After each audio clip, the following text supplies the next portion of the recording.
Chapter 38. Rielle's tough decision. Rielle stood between Zia and Donna with crossed arms and a frown face. She looked out the window and saw Hyuniki standing, waiting patiently. She felt her heart pricked by something sharp, and compassion took over her. She sniffled away from the window, took the mobile phone, and walked towards the stairs. Rielle walked towards the gate and opened it, letting Hyuniki enter without a word. Hyuniki felt remorse, though feeling lighthearted because Rielle gave him a chance to talk things over. Hyuniki came close to Rielle, but she felt cross and swayed his hands away as he was about to hold her. Rielle's reaction confounded Hyuniki. Hyuniki spoke remorsefully. "Please forgive me, Rielle. I became jealous when I saw Hwanchul embrace you." And it was Rielle interrupted angrily. "Jealous? You have the nerve to get jealous. Huh? I felt accused of flirting with your brother. Jealous? What a nerve. You were covering your guilt. That's it." Hyuniki was baffled. He doesn't know how to begin his explanation. "Rielle, please forgive me for my rash judgment. It's true, and I got jealous because Hwan was determined to get you back that I was so afraid of losing you to him. I'm so sorry. My Enhyo, babe." Rielle raised her mobile to his face and showed a video of him and Kim Yoon. "Is that all what you are asking?" "Sorry for what?" Hyuniki couldn't look at the video. "So, could you answer me with a yes or no? Nothing more. Were you in this video with that flirty secretary of yours?" "Yes," it was Hyuniki's humble answer. "Had you made love to her in bed?" was Rielle's next question, already in tears. I don't," Rielle interrupted as he stammered. "Just answer me with yes or no." "Damn it." Hyuniki flinched his face away from Rielle's adamant query. "Believe me, Rielle. I don't know. I was very drunk that night. I couldn't even remember a thing. The last one was when I woke up." Rielle flipped another video, a dim clip with their moaning sound, then another showing him bare in bed. Hyuniki was so shocked that he couldn't look straight into Rielle's eyes. Rielle was already sobbing, and with so much hurt and anger, she walloped Hyuniki with her hands. "How could you do this to me? I trusted you. You said that it was worthless to doubt you, and yet," she cried, holding her chest as if wanting to explode. "You disappoint me, Hyun. How could I ever trust you? I hate you. I hate you." Hyuniki came closer, wanting to comfort her, but Rielle shouted, "Don't you ever come near me. Don't touch me. You disgust me." But Hyuniki held her tightly in his arms, weeping, repeatedly asking for forgiveness. "Rielle. Jeongmo my Anhee. I'm so sorry. I love you so much. I missed you. Please forgive me." Rielle yielded into his arms, crying helplessly. "Why? Hyun? Was I not enough for you? Just because I love you so much, you could take how I feel for granted. Why?" Hyuniki spoke. "I don't know how this happened, babe. I would not do something to hurt you. I was puzzled if it was true. I could not recall this had ever happened. Give me a chance to resolve this, please. Babe, don't hate me. I love you so much. I don't want to lose you." Hyuniki and Rielle were crying together, both so hurt and helpless, and Hyuniki didn't want to free her from his arms. After a while, Rielle stopped sobbing. She gazed softly at Hyuniki, then took his arms away from her and spoke. "You better resolve your issue first, Hyun. Your random behavior couldn't leave my thoughts about you. I was hurt too much and didn't know what to believe or if I could ever trust you. Let us give each other space and think deeper if you love me sincerely. We can still work as a team but forget about us as lovers. Until you realize who and what I am to you." Hyuniki felt distraught, and he couldn't believe what Rielle said. No, Rielle. Let us not go that far. I can't do this. I need you, and you're all that I am now. I'd go crazy if..." Rielle cut him. "You should have thought that before indulging yourself in such petty behavior. I'm sorry, but my decision is final." Rielle stared at Hyuniki a little longer as if memorizing his looks, for that would be her last time gazing at him. She walked to their gate and opened it as a sign for him to leave with unspoken words.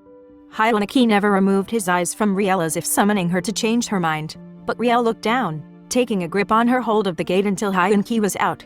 She leaned by the entrance, weeping and sniffling, thinking that she could carry on with her decision, that she had to be strong. Hyuniki stood by his car, looking out towards Rielle's window, and when the lights turned off in Rielle's room, Hyuniki returned to his car with a heavy heart. Upon reaching home, Hyuniki got off the car and walked directly toward the wine bar close to the living area.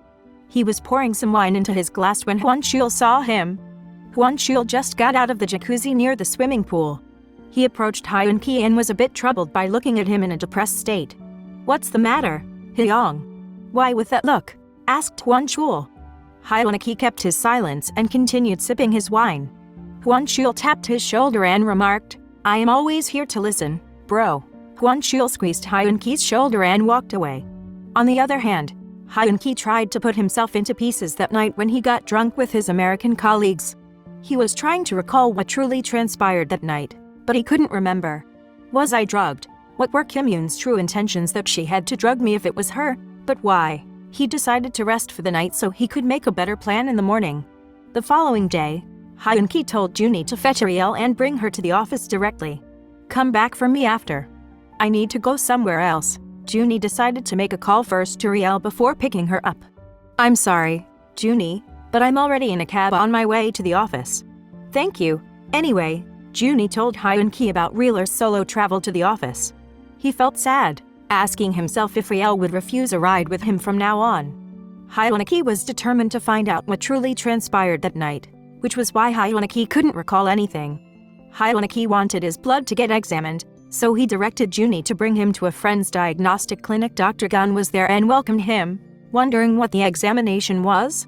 Hyun-ki asked, "Was there a possibility that one could not recall a particular happening because of drugs?" "Yes, of course, there is a possibility.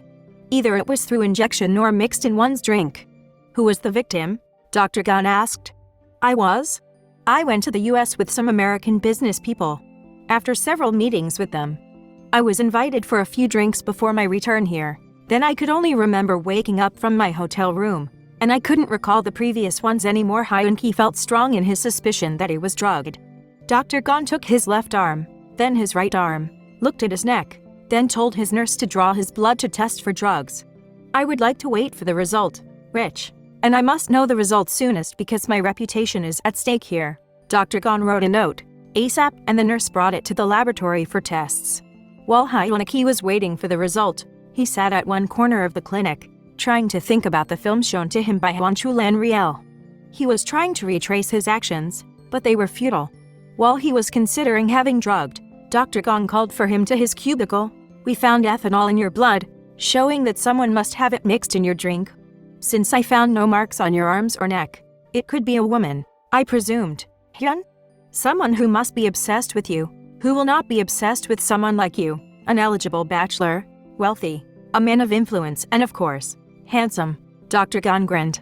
Then he added, "Better get married to someone you love, or else you may end up being pointed a gun," and both gave a peal of laughter. Hyun-ki was already sure about his suspicion, and he was thinking about how to deal with this Kim Yoon when she was distant away. When he arrived at his office, he called Alexis and asked for his appointments for the day. "Sir Han, Miss Rielle arranged your schedule, but she was out for a while." Hyun-ki's brows furrowed. He was about to ask Rielle's whereabouts when a call came in. The CEO's office. "Good day.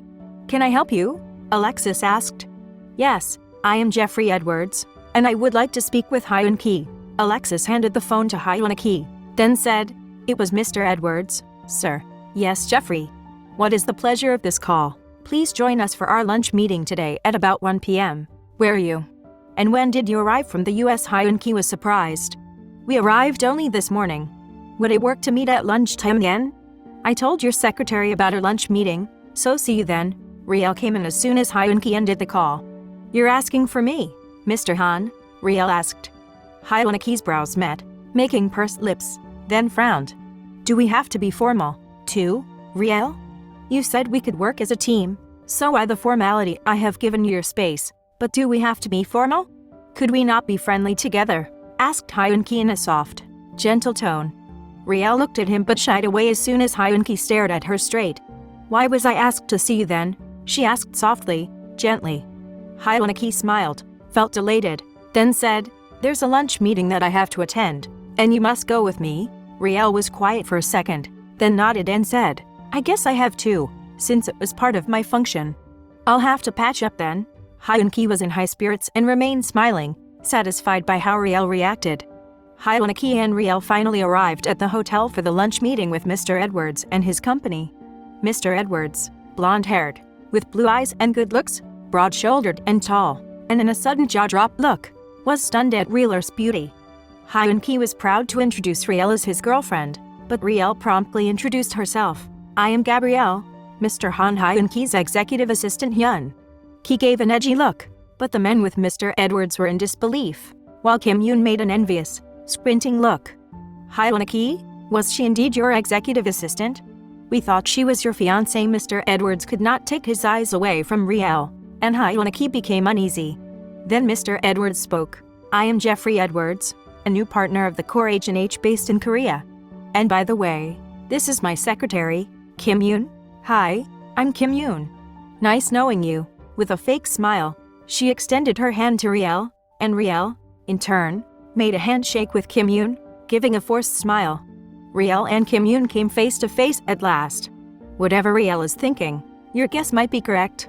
Keep following the Windows of the Heart series on my YouTube channel and TikTok. Thank you.